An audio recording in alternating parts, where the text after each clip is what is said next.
This week, we're very happy to welcome on one of the faces of hockey, especially college hockey, but one of the best hosts at ESPN. He's been at ESPN for a very long time. A new friend of the show. Watch out, John Buccigross from ESPN. Bucci, what's going on, man? It's such a pleasure to have you, seriously. Hello, boys. Love talking hockey. That hat 30 years old? What's up with your hat, Johnny? I actually bought this off of a friend in high school. It is from the year 94. I think my friend's dad bought it at like a Modell's or something, and I was like, It's dude, that hat is sick. I need this hat. Beautiful. I love it. It's so bad, it's good. I think his friend's name was eBay. No. That's all right. Actually, it's funny. I do remember my parents would give me like $30 a week for food in high school, and I spent like 20 on this hat, and then I got like a slice of pizza for 3 straight days for dinner. But it was well worth it. But Bucci, like obviously, this year I'm assuming for you has been very exciting, and something I kind of just want to lead off with. Obviously, you're super tight with Trevor Zegras from this whole year. He's been kind of the face of the league this year, and I'm a big basketball fan as well. So I like to consider him somewhat of like a Steph Curry to hockey right now. Steph completely changed the game for the NBA, and what we're seeing now with Trevor Zegras is like the young kids trying to do everything that he's doing. So how fitting is it for the first year of the NHL to be on ESPN to have a guy like him emerge? Yeah, I don't know if it's fitting, but it's certainly lucky for us. Because certainly last time when ESPN chose not to stay involved in hockey after the lockout of 04-05, certainly they had no idea. They didn't know much about hockey, but they had no idea that Sidney Crosby was coming, Alex Ovechkin was coming, Evgeny Malkin was coming, and provided really just an amazing decade and a half of hockey. And so, when you get the deal the next time, which was the last March, you're a little nervous because those guys are in their mid-30s now. They're not going to be around forever, although they should be good for another 5 years, which is nice. It's a 7-year TV deal. So their team should be good. They'll still be good. And in Ovechkin's case, he's chasing a record, which is good for television, good for ratings, good for regular season games. So that'll be cool to be part of that. But you do certainly want that next wave. And what is the next wave? What does it look like? And so, and again, that still remains to be seen. These are exciting players, Zegras and Hughes, and certainly with some amazing, highlights.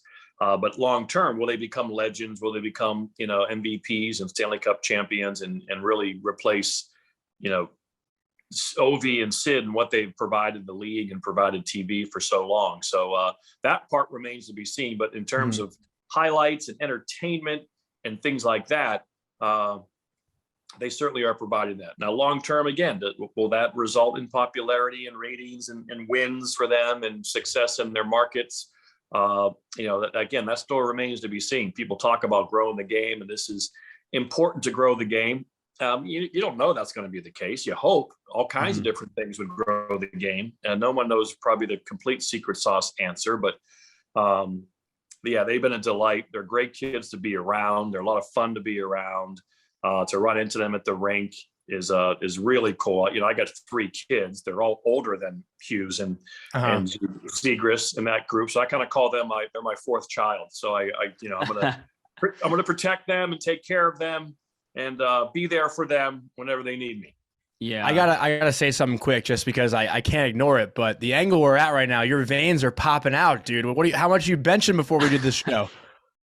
More than my weight. I was gonna say something. Something, which every grown man should do. And so, all right. Yeah. I'm lucky. I'm a bit of a genetic freak, Johnny. I'm lucky. and I love to see you play.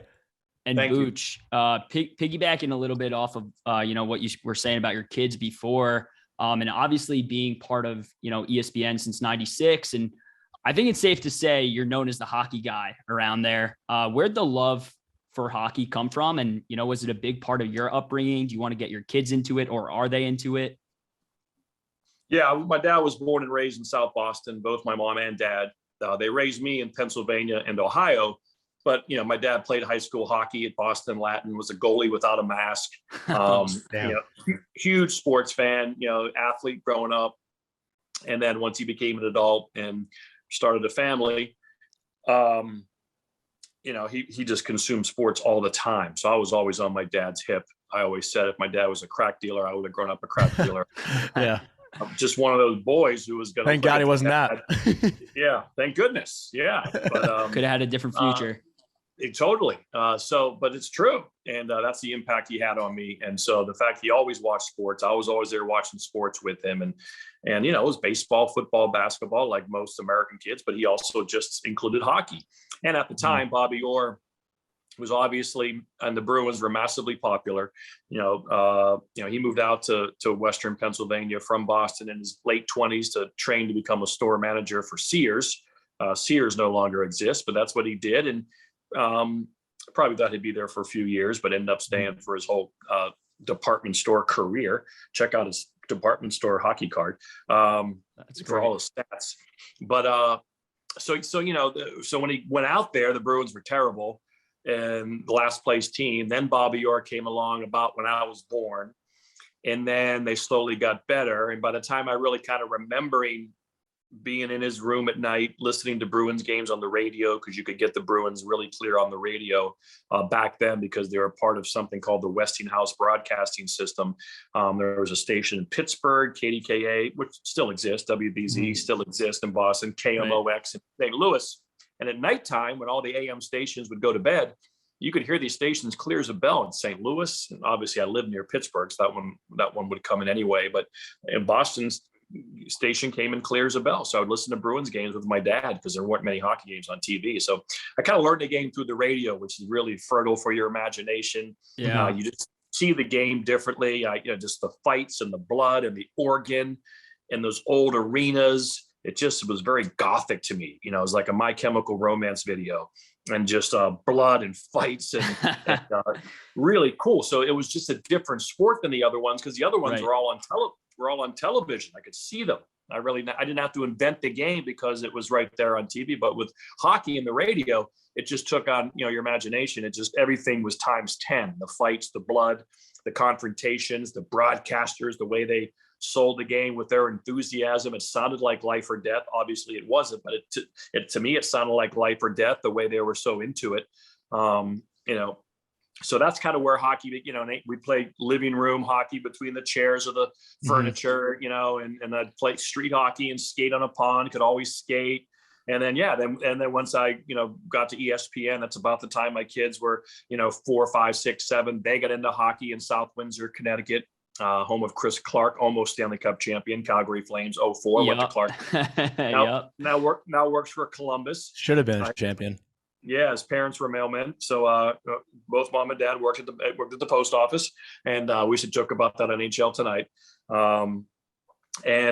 So just to be, and then be a hockey dad with them, and to coach my son Jack a couple times, and I built a backyard rink in 2001. So it's really been, and then when hockey leaves ESPN, I get part of college hockey, start broadcasting NCAA regional games, become voice of the Frozen Four in 2013. And, so just still doing that. So it's just cool. The cool part about hockey is, it was always hard to get, hard to find. It was always special. It was always different. And then even as I got involved in it, the flavor keeps changing. Like I said, first it was NHL, and then for a long time, and then I get introduced to the Frozen Four when I worked in Providence, Rhode Island, before I got to ESPN. Wow, look at this Frozen Four. First time I had seen one, because there's no college hockey in Pennsylvania and Ohio at the time. So just hockey's been there every step of the way. My first job in television on Cape Cod, my boss was this woman named Martha Cusick. Her dad was the Boston Bruins Hall of Fame local broadcaster, Fred Cusick, who did the Bruins games on television. Oh, wow. Yeah, so it's just a weird, hockey's always been there. Like I said, then I go to Providence to start covering college hockey for a local station there, Brown, Providence. And then the Frozen Four comes there. Then I go to ESPN. I get named NHL Tonight host in the fall of '98. So it's just, and like I said, every step of the way, it's always been there, part of my life. That's awesome. And Rhode Island's something else, huh? Love Rhode Island. Yeah, I had 2 great years there. It wasn't there long, but I covered so much cool stuff there. Patriots, Bill Parcells coaching, opening day, last basketball game in the Boston Garden, Celtic playoff loss to Shaq in Orlando. Last Bruins game, which was a preseason game against Montreal. Frozen Four. The first X Games was in Providence while I was there. The local Little League World team went to the Little League World Series. We thought they'd be there for 2 games and go home. They make it all the way to the finals, Cranston, and they lose to Taiwan 49-3. But I remember that. So it was amazing. I was there 2 years, but I did so much stuff. I was so lucky, age 28 to age 30, to be there and do all that stuff.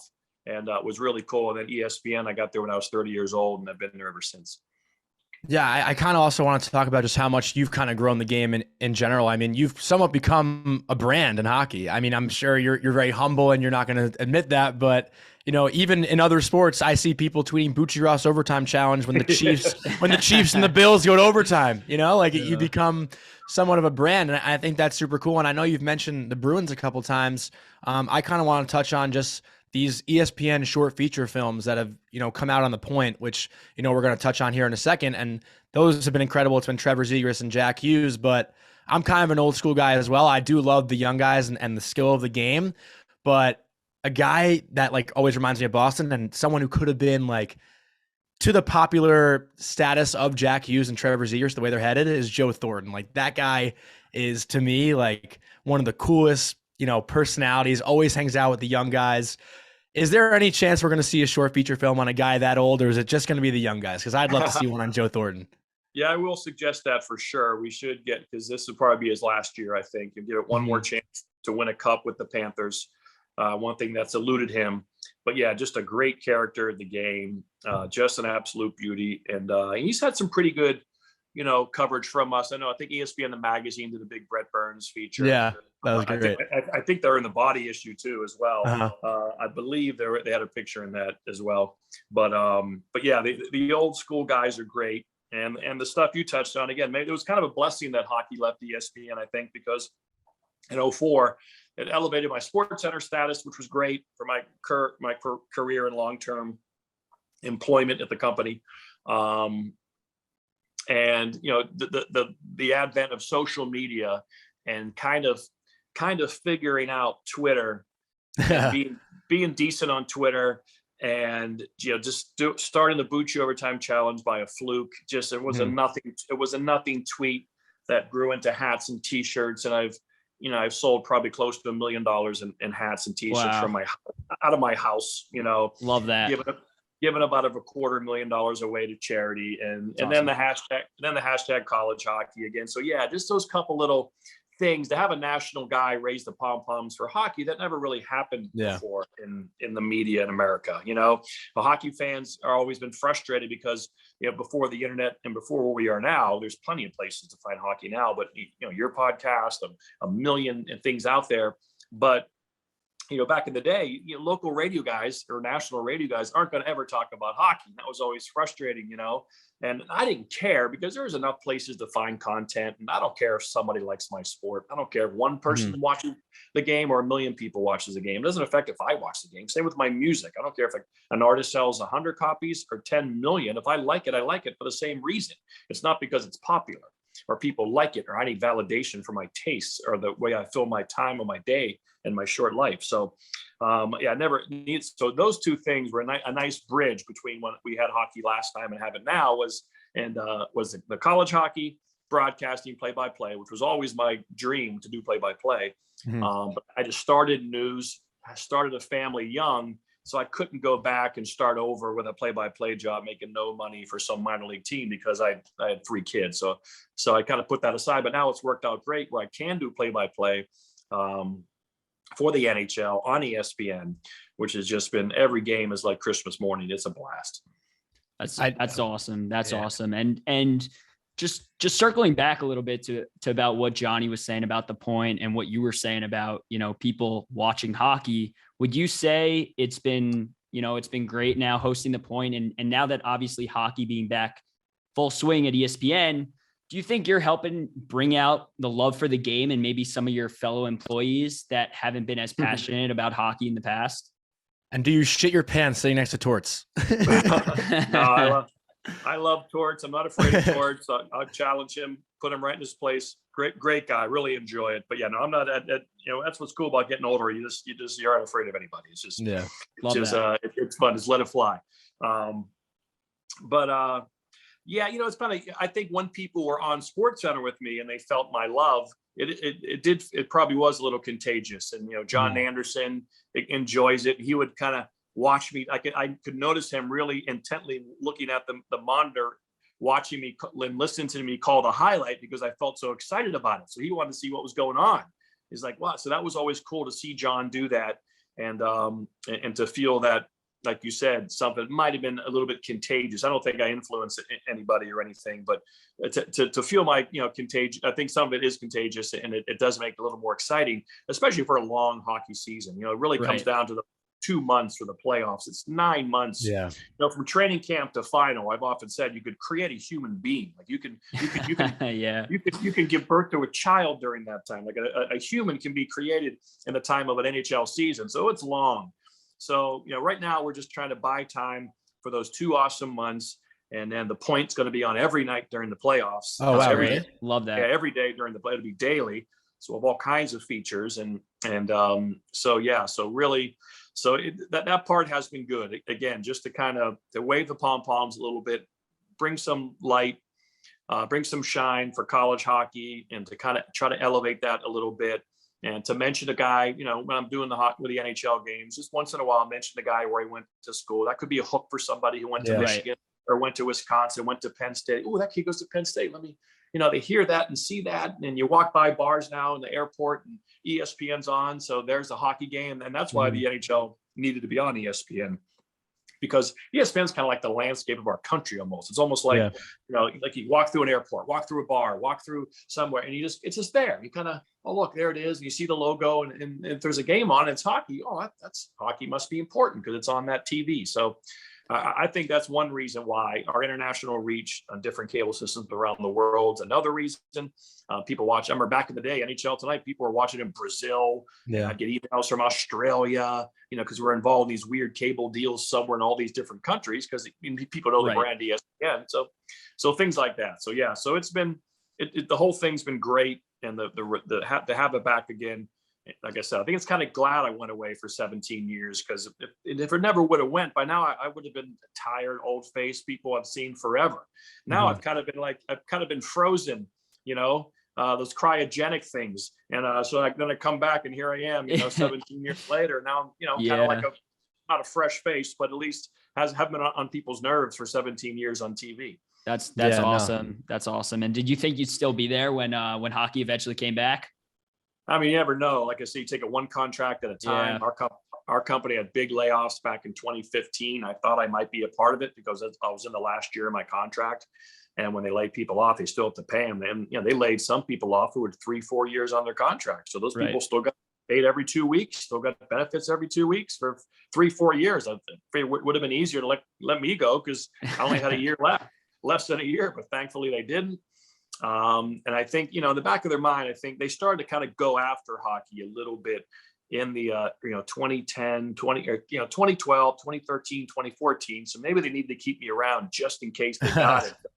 It probably helped me long-term be there. I've been there. It'll be my 26th year this October. The Iron Man. So yeah. Cal Ripken. So that I think hockey has helped me stick around there. For sure. Wrote a column for 14, 15 years on ESPN.com, which was a big thrill. And again, when hockey left in 2004, I still wrote that column once a week for another 10 years until my son graduated from high school. And I wrote a column on his last high school hockey game. If you Google Buccigross last game, that article comes up, and it basically talks about, I read that. Yeah. I'll check that out. He was a travel mite when he was 6, and that's when it started, and went all the way through his senior year at South Windsor High School. And they made the Final Four in Connecticut, played at Yale. It was really a big deal. That really helped the story, give it a punctuation. And so that was, I poured everything into that and was just really emotionally drained after writing all that. And I thought it was a perfect way to kind of end that, 14, 15 year, maybe a 16 year hockey column. Because it's hard to write. It's hard. I wrote a lot of words back in the day and just churned it out up late at night while also doing TV and then play-by-play for college and stuff. So it was like I said, I've done a lot of ESPN now for 25 years. Hosting the hockey show back in the day, the highlight show. Now doing the point, Frozen 4, the Stanley. Another. I just signed a new 4-year deal with ESPN, so I'll be there at least 4 more years. Wow, so that's great. So that'll get me through at least over half the package that they have now, the 7-year deal they have now. So that's pretty cool. It's going to be it's going to end up. And if that's it, even if, I hope it's not, but if it is, that's still an amazing run with all kinds of hockey memories. Absolutely. Gonna go out after the Frozen Four in Vegas in 25, right? Is that where it Well, is? that was actually, I'm thinking, if at least if it's my choice, I was thinking about that being my last Frozen Four. Just Not a bad one. It was a great run. Do it in Vegas, and then have some young broadcaster come along and let them do it. Enjoy that and have it be a big deal like it was for me. And you see a lot of guys who just continue to broadcast in their 70s and 80s. Like, man, give some young kid a chance. It's like you got enough money. Yeah. You don't need the money. So we'll see. Who knows? Maybe I'll get there, and I'll still feel great. And I'll still feel healthy, and I want to keep doing it. That might be the case, So maybe I'm a little hypocritical when I get to that point. Why would I stop? I feel the same as I feel when I'm 40. What am I going to do? This is awesome. That's great. Honestly, though, like even for me as a player, I know I only played, till I was 24, 25 in college, but I imagine as a broadcaster too, it's something that's so hard to like fill that void. Like for me, I get to play men's league like one night a week, but I'm used to practicing 5-6 days a week and then playing 2 games in the weekend. And it gets tough. Like I had a hard time adjusting from, hanging up the skates. So I got to imagine it is probably a fearful thing to one day, you'll probably sit on your couch in 5-6 years if you do decide to retire, and you'll still be broadcasting to yourself and your family in the living room. Yeah, I won't be doing that, but I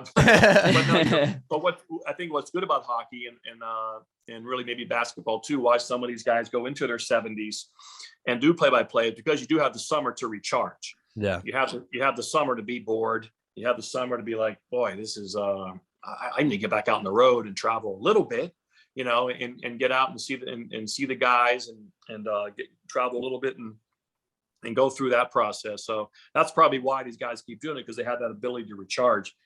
If it was a 12-month job, like just ESPN, Sports Center, stuff like that, that's why you don't see older Sports Center guys or women, because that definitely burns you out. So I'm still going to do Sports Center. I'm still going to do Sports Center probably for another 3-4 years. But after that contract, it's going to be hockey only. It's going to summers off, recharge and all that stuff. But so I figured the final leg of the Sports Center career is with I'm looking at this 4-year deal, kind of like high school or college. Like, okay, you got 4 years, just enjoy it.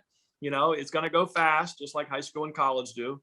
And so just enjoy it 4 more years and look at yourself as a graduate, and then boom, that's it. And then it's going to be my terms, hockey only, and see what I can do out there. That's great. And to circle back to what you were saying before about, how you used to write this weekly column all the time for ESPN, let's touch upon the book a little bit. So I know I can only imagine how challenging it is to write a book. And, in 2007, you wrote that book with Keith Jones on his very unique NHL career. How did all that come into fruition? Yeah, he had to retire because of a knee injury. And so he came to ESPN to do TV, to give it a shot, because guys who interview well, good characters, they tend to give them the first chance to be an analyst. And he was great. If they're a good soundbite. And, it doesn't always work out that way. Yeah. And he came to ESPN at first. And that first night, he froze. He was nervous. He had no idea. So he looked at me and goes, "This is harder than it looks, because you got 25 seconds to say something smart. You're in a suit and tie and go, be smart for 25 seconds. Where if you talk after a game, a play, you're taking your gear off, your adrenaline's flying, you're just, you're shooting the shit with the reporters, having a good time and yucking it up. And they take the best quotes out of, 25 minutes. TV, you only have 20 seconds. You got to be good right away. So, but he went back to Philly, did local Philly TV, figured it out like he always did, just like his TV career. So I'd hang out with him a lot that first year, and the first of the fall, then the spring, when he really honed his game. And, we'd go out and play golf or go out and get a drink. And he's kept telling me stories after stories after stories. And after about 7 or 8, I'm like, "John, we really should write a book. I've never written one, but I'll basically take this story. And if I can write like 12, it'd be like 12 to 15 columns. I just look at it and just try to make it less daunting. I'll just basically write 12 to 15 columns over the summer to create a book. I think it had to be 200 pages long. I know that's a book law that you have to be to be a book, or to charge a certain amount. What I remember, it had to be 200 or 180, one of the two. I feel like most sports books are like 180. I think think there's a minimum, and some are really, really big and long, but but I said, so I can just do 12 to 15 columns, but I had to fact check a lot because, sometimes your memory is fuzzy. But so it was one story after the other, and the local publisher contacted me, and we did it. It was really hard. Yeah, really difficult. That's why I haven't done another one, but it's cool. And then it was cool when he did the Spit and Chicklets podcast recently. And wow, it caused a huge bump, in sales. I only have like 25. I only have like 25 left because what happened is the local publisher went out of business, like a lot of local publishers did. The book, Amazon killed the local book business, and even stuff like Borders and Barnes and Nobles, they all disappeared too, because they're all buying books off the internet. They show up on your door in a day. It's easy. So so it dried up. But he said, hey, I got 500 books here left. He goes, you want to buy them for 25 cents a piece? I go, yeah, sure, I'll buy them. I think it was like $250 or $300. I bought all these books, and I only got 25 left. I sell them for $9.99. They're then 14 out. I think they're $15.99 because I only have 20 left. So just the Spit and Chicklets definitely helped really get people to really, some discover Jonesy for the first time. It's and so that was great that a new generation could maybe hear those stories and then give me an opportunity. Hey, do you like this podcast? Here are all the stories in this book. That's awesome. So that was fun. And I thought about maybe taking all those columns I wrote on ESPN.com and kind of to take my favorite ones and make a little hockey book, like, a little book that you can, and really for my kids to pass on to them. As when I'm gone, they have a book of their dad of all these hockey stories and show their grandkids, and people maybe if you spend a little money on it and make it really, like a coffee table book that I have in front of me here that's kind of you can keep out, that looks kind of nice, tell some stories. So I've thought about that a little bit in my head. So we'll see. That'd be a cool idea.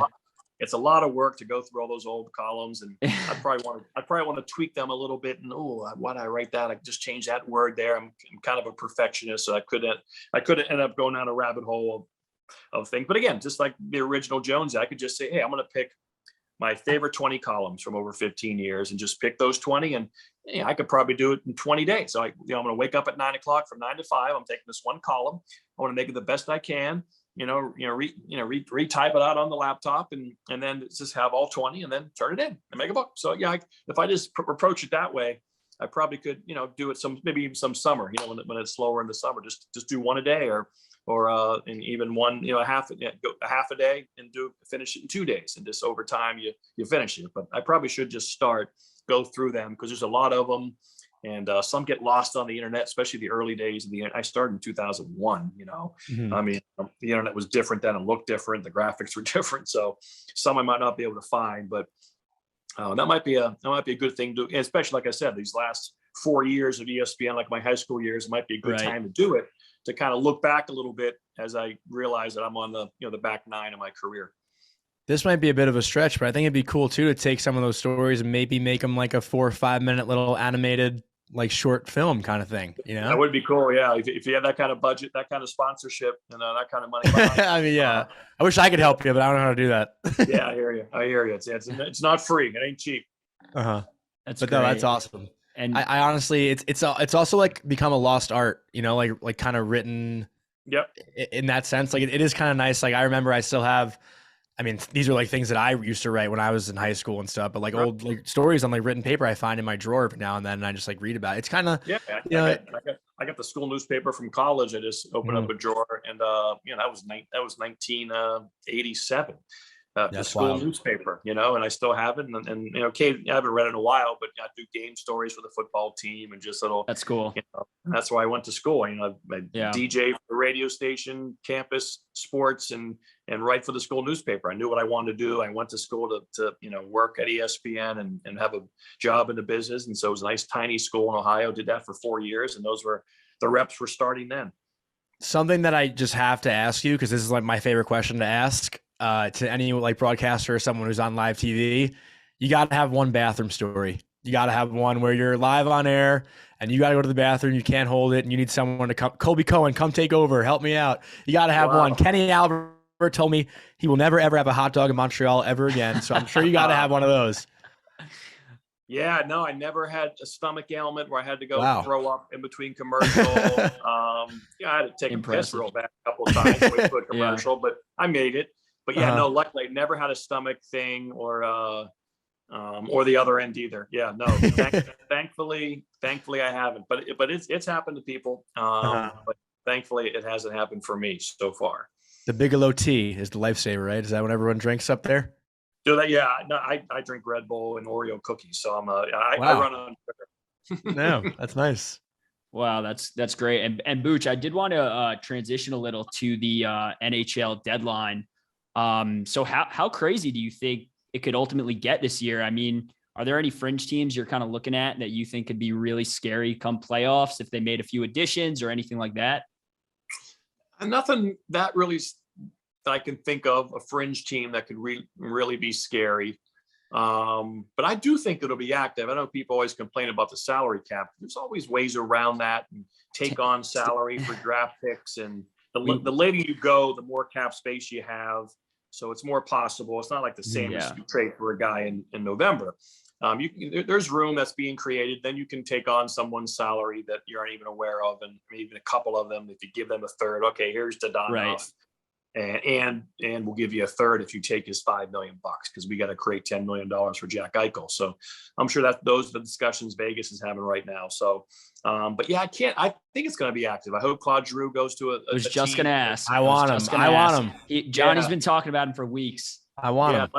I'd like to watch him in the playoffs. The last thing the Rangers really need, though, is that kind of right-handed shot guy. They got a lot of them, center, especially especially in the power plays. The Zibanejad and Panarin and Fox. That's why Kreider's having such a big year. He's got these elite right-handed shots, just feeding his forehand.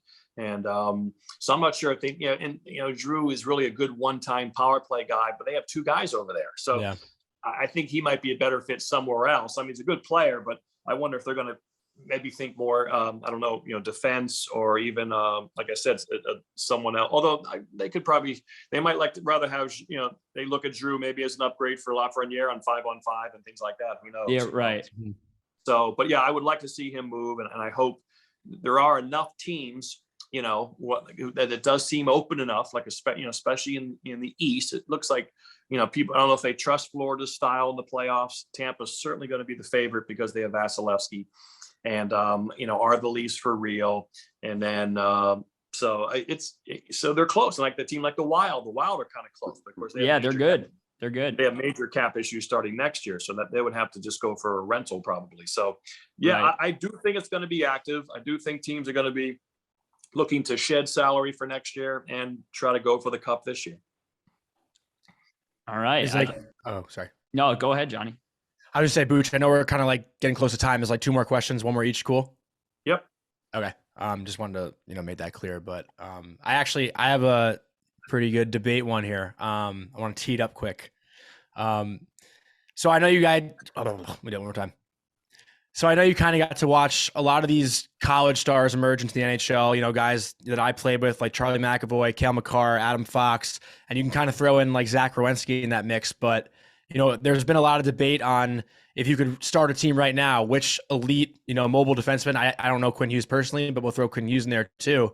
Yep. If you're building around one of these guys, I mean, right now there's a lot of debate between Fox and Makar, and you got to watch them closely in that game you called Harvard versus UMass a couple years ago. You've watched these guys grow up pretty much, and there's still so much room for growth because they're only both like 23 years old. Who are you starting a team with right now between Fox, Makar, McAvoy, Quinn Hughes, Werenski? There's so many young stars. Well, I think Makar, Fox, and McAvoy are the big three. McAvoy sets himself apart because of his physical play. He doles out some big hits. Doesn't have the offensive acumen of Fox. But he's an amazing breakout defenseman, McAvoy. He's like an extra centerman when he's on the ice, especially on the breakout. The passes, how his brain works, the precision of his passes, it is something else. Makar is obviously the best skater. So long term, when he'll probably still be good through his mid 30s. Skaters age well and they can play for a long time. Fox isn't quite in that. Fox isn't quite in that skating department. He's probably not even in McAvoy's level in terms of skater and escapability, but of course his brain, he's like, I compare him to Joe Montana, like as a quarterback, just the precision and the vision and the way he just He makes everything around. He's like a maestro out there, and that's what he does. That's what he does better than McAvoy and Makar. So, man, you really can't do. They're all three right-handed shots, which is kind of cool. But long term in the playoffs, and that's where someone like Victor Hedman, who brings a lot of those things to the table. It took him a while. These guys are good right away. It took, Hedman didn't get his first power play goal till like his 5th year in the league. I looked it up. I couldn't believe it. Yeah, I always look at power play stats for these defensemen and see what kind of impact they're making. And I looked at his career, is like, when's his career high and how many he has this year. I couldn't believe I went back 0, 0, 0, 0. His first 4 years in the league is like, wow. He took a while for him to develop. Yeah. And but now that he's kind of on their level, and he's so big, and he's such a freak athlete, and that size matters so much in the playoffs when things slow down and you can block shots, and his reach is so dominating as well for players coming down his wing. That's not quite the case for the other guys, but the stick of those three players, their mind and how quickly, and yeah, it is cool that they're all three East Coast college guys. I really haven't thought about that connection. It hasn't been a natural connection, but all three right-handed shots, Northeast college players, and here they are. Like I said, I think they're right there as the three best young defensemen in the game, and it's hard to you can't lose with either of them. All three of them are great, and they all bring something a little different. Yeah, great guys off the ice too. Yeah, that's true. We are happy to have one. Yeah, and then I think the last question for me, Booch, is going to be, as of today, we got former Ranger Marty St. Louis was just named the new head coach of the Habs. How do you think he's going to fare for obviously one of the NHL's most iconic franchises, and not having that coaching experience that other potential candidates would have? Yeah, I think he's going to do really well. I think they're going to respond to him in a big way. Now, whether that's going to, result in a lot of wins because of their lack of talent, but I think he'll have an immediate positive impact. He's a special guy. He's hit me up on Twitter a lot over the years. A lot of stuff. That's awesome. I was there in 2004 when he won his cup. ESPN had hockey, and then of course I do all the college stuff. He lives in Connecticut, where I had raised my family. So I'd come up. He would DM me every now and then on Twitter, and then he started coaching his kids, and so he'll be fine. He'll know how to run the bench. He had a lot of coaches behind him to take from. He lives the game. He loves the game. He still lived it after retirement with his boys. He's grew up, so that keeps him very current, actually, to see how young people play, how young people think, to see the skill. He's been around elite tournaments. The last 10 years here, he certainly watches hockey probably all the time. So I think he'll be fine. I'm sure there'll be some structural things his assistants can help him with, but he's been around the game his whole life. And I really think he's going to have a good impact. Now, maybe long-term, as you want to do all these flights and fly around them. Again, I don't know the exact age of his boys. I think one actually committed to Harvard, I heard the other day. I don't know if that's public, but I think one of his boys is breaking news. Oh man, I'm pretty sure one has committed to Harvard. So that's awesome.